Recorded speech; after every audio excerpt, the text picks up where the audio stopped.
What's happening, guys? Victor here with another brand new video, and I just wanted to break the news that the fight between Nate Diaz versus Leon Rocky Edwards has officially been scrapped from UFC 262 as a result of Nate Diaz suffering a back injury during his training camp, and now it has been officially postponed and moved to UFC 263 on June 12th. That whole entire card is going to be headlined by Israel Adesanya versus Marvin Vettori. The rematch between those two individuals, because the first fight was a win for the champ Israel Adesanya via split decision. You also got Paul Craig versus Jamal Hill. You also got Diaz and Figueiredo versus Brandon Moreno, which is another rematch between those two individuals. So we got two rematches for the two title fights. Now you got Nate Diaz versus Leon Rocky Edwards is most likely going to be that Coco main event.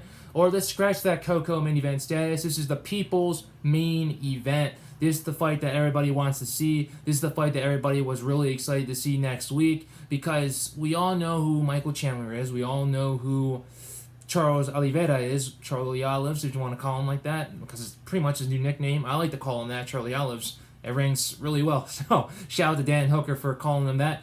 But that was the fight that we all wanted to see. Nate Diaz versus Leon Rocky Edwards. They were going to make history during that card, being the very first co-main event that was going to be 5 rounds that wasn't a title fight. But now they're going to have to make history on June 12th. So it's about almost a month away from now. About a month away from now.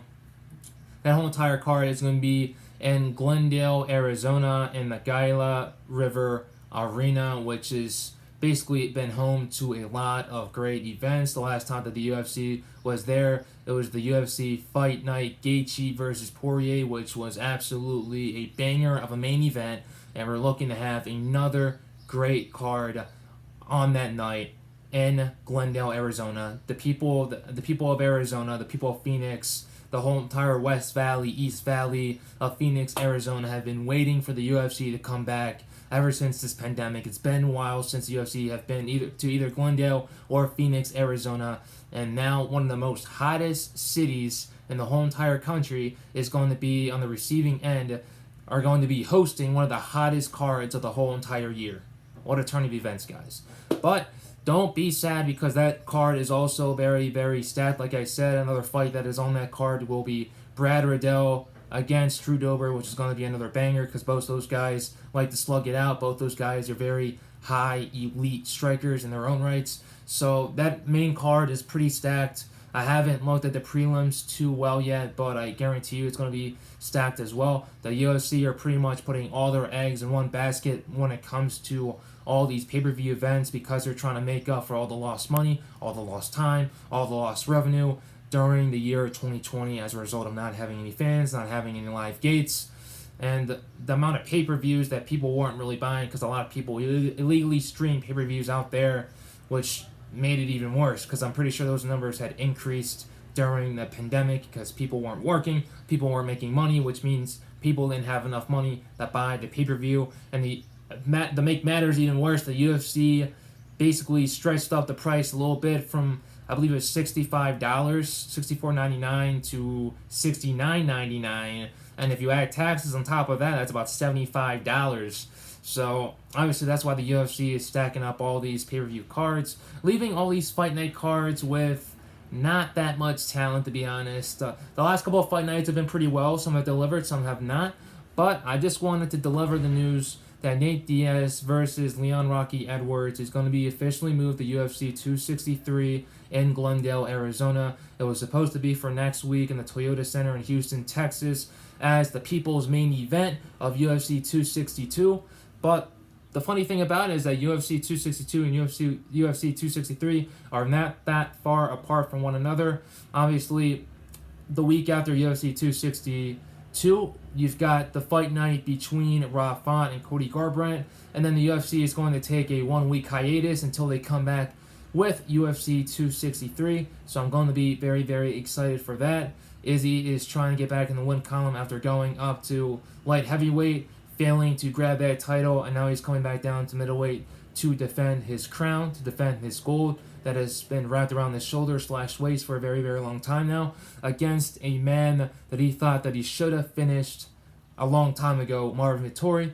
Let's be honest, let's be real. Marvin Vettori versus Israel Adesanya, the first fight, that was Israel Adesanya's second fight in the UFC. It was still very, very green to the sport of mixed martial arts, especially still being in that very high, very stressed environment type of limelight that the UFC always brings, especially with the crowds that they have.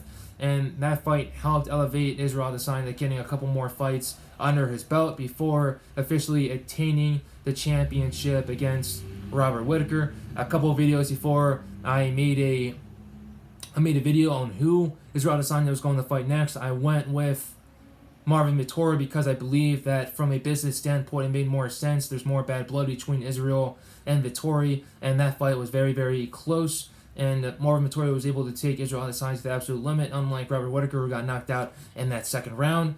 Even though I love Robert Whittaker, I believe that he should have been the one that was chosen to fight Israel Adesanya for that rematch, UFC 263. It's a business at the end of the day. You're trying to sell as much tickets as possible. You're trying to go with the most entertaining people.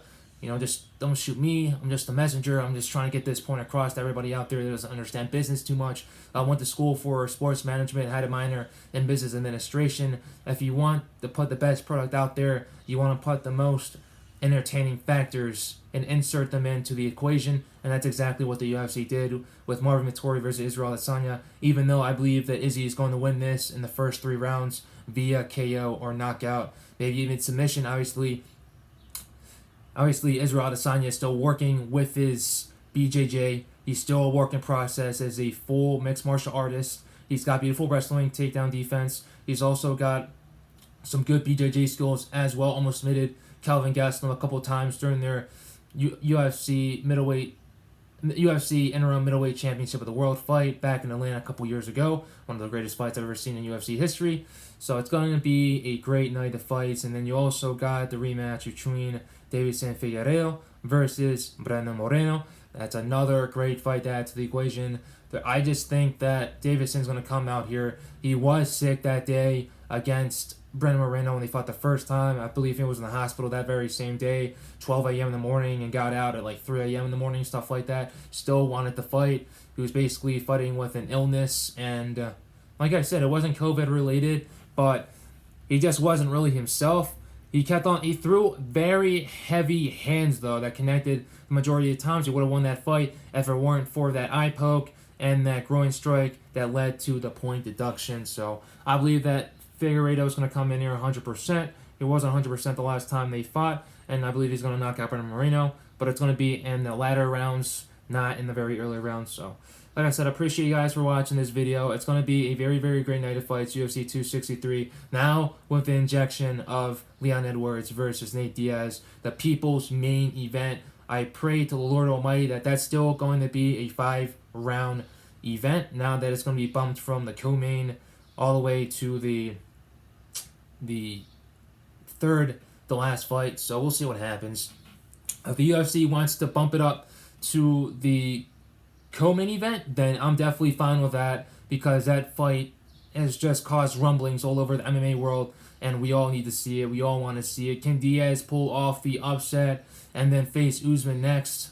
We will see. But I appreciate you guys for watching this video. You guys stay blessed. You guys enjoy the rest of your day. Today's Tuesday. We got a couple more days left before a couple more fights. There's PFL. I believe there's Bellator this Friday. UFC. Very, very busy week of fights in the MMA world.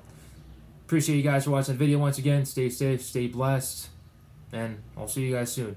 Later.